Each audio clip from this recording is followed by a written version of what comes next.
Billings helps number 5 UCLA beat Kansas State 64-55. Las Vegas, AP, UCLA coach Cori Chase was worried about the letdown game against Kansas State on Saturday. The number 5 Bruins were coming off a loss to top-ranked UConn at Pauley Pavilion on Tuesday night in an early season showdown in front of 9,263 fans. Playing in front of just a few hundred against unranked, but undefeated Kansas State at the South Point Shootout, the Bruins had some difficulties before finally putting the Wildcats away. "Today was our redemption day," said UCLA's Monique Billings, who led the team with 17 points and 12 rebounds. "It felt bad losing, especially on our home floor. We wanted to kick someone else's butt to get the feeling back. The Bruins got a wake-up call Friday.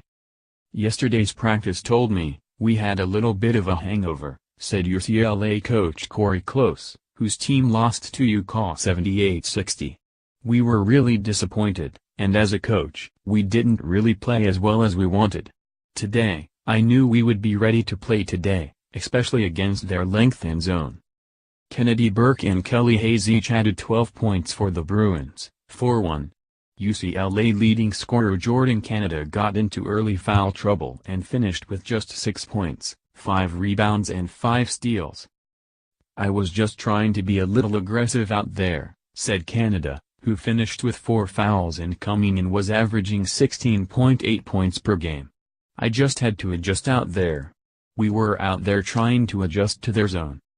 After only leading 31-28 early second half, the Bruins outscored the Wildcats the rest of the way in the third quarter, 17-9.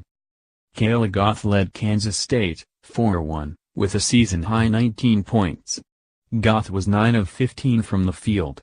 Kansas State struggled shooting from everywhere, including 19 of 54, 35%, from the field. "We left a lot of chances out there on the floor, free throw line, layups," Kansas State coach Jeff Minnie said. "Some opportunities were not converted. UCLA is very athletic and got a lot of extra chances on the boards.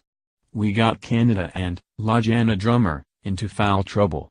We had our opportunities."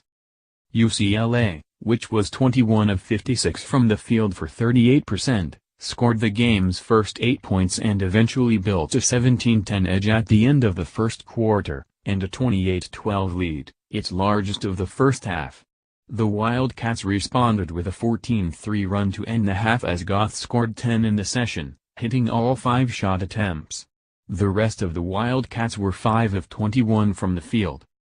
Turning point, the Bruins started the third quarter on a 10-2 run while Kansas State started 1 of 11 from the field during that period. UCLA's lead never got below 6 points the rest of the game, although the Wildcats cut the lead to 64-54 with 1:15 left. "I thought we defended well until late in the fourth quarter," Chase said. "I really didn't like the way we played with our turnovers. In the end, our defensive rebounded carried us and saved the day." Big picture. UCLA, the Bruins bounced back after losing to top-ranked UConn at home on Tuesday in front 9,263, their third largest crowd ever at Pauley Pavilion. Number 2 Texas is also at the shootout, but the teams agreed not to meet. Kansas State, this was the third time in their history the Wildcats started 4-0. The last time was in 1979-80. This season, Kansas State had 30 block shots, but only registered 1 on Friday. Series history, this was the first meeting between the teams since December 1980. The Bruins have won all 4 games in the series.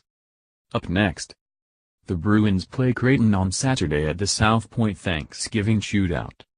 Kansas State plays Penn State on Saturday at the Shootout.